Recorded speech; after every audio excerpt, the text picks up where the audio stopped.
Good evening. The negotiations to free Army Sergeant Bowe Bergdahl had been underway for years. This is what the Obama administration now says it knew.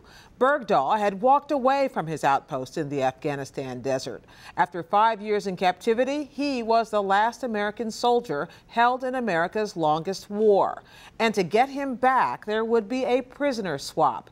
This is what could not have been known when the president walked into the Rose Garden with Bergdahl's parents last weekend, that the exchange would turn into such a huge flashpoint back home for Democrats and Republicans. I remain increasingly convinced that the president has now set a precedent that will encourage enemies of the United States to target American men and women in uniform. I think we all agree that every soldier should be brought back under any circumstance. We leave no soldiers behind. With that being said, there's a lot to be answered here, and there's a lot of peculiar behavior that's gone on between the family, this soldier, and his actions. Add to that the fact that the president did not notify Congress and that one of his top advisors described Bergdahl as a hero, while those he served with did not, and you have a big, messy story. David, did the White House see any of that coming? They sure didn't see it coming with the ferocity that it arrived with, Gwen. You know, there were really three big issues as you sort of sorted out this incredibly complex week.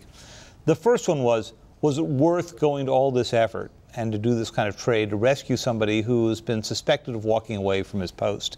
And while that was the subject of some debate, I think the chairman of the Joint Chiefs, Martin Dempsey, pretty well put that one away when he said, you know, what we do in the United States is we bring back everyone, and then we sort out how it was that they ended up leaving their post, getting captured.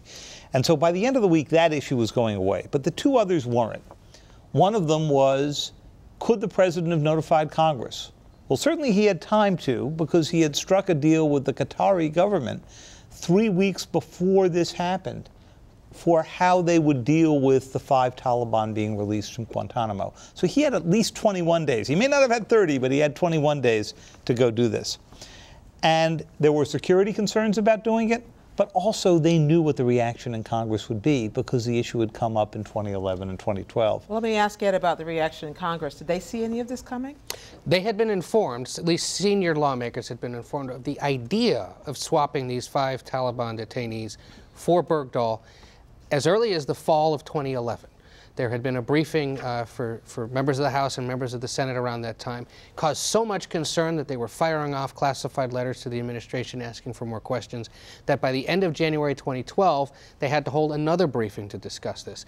Frankly, more recently, it was in the pages of the Washington Post and elsewhere being publicly floated, the idea of a 5-for-1 swap. So for any lawmaker to really go out there and say, we had no idea this was coming, look, if you're a junior freshman lawmaker, maybe you didn't know, but certainly senior leaders were aware, everyone from Senate Majority Leader Harry Reid and Speaker Boehner, all the way through the Intelligence and Armed Services Committees. So if Congress knew about it in some form, some time ago, and the president had a little time to work with, as you suggest, David, then all that's left to be believed is that the White House didn't care if Congress knew.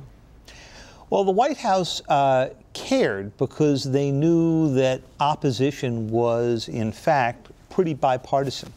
As you could tell from that intro that we had before, it was the head of the Senate Intelligence Committee, Dianne Feinstein, who fired off some of those letters that Ed was talking about. And that whole debate centered on the issue of whether or not it was worth releasing 5 hardened Taliban, including their former defense chief and their former intelligence chief, who had blood on their hands, not necessarily American blood, but certainly the blood of many Shia who had been killed, and whether this was really a swap or whether this constituted negotiating with terrorists. And that's all a question of how you view the end of a war. You know, Tony Blinken, the Deputy National Security Advisor, came out and said, this is what we do at end of war. We exchange prisoners.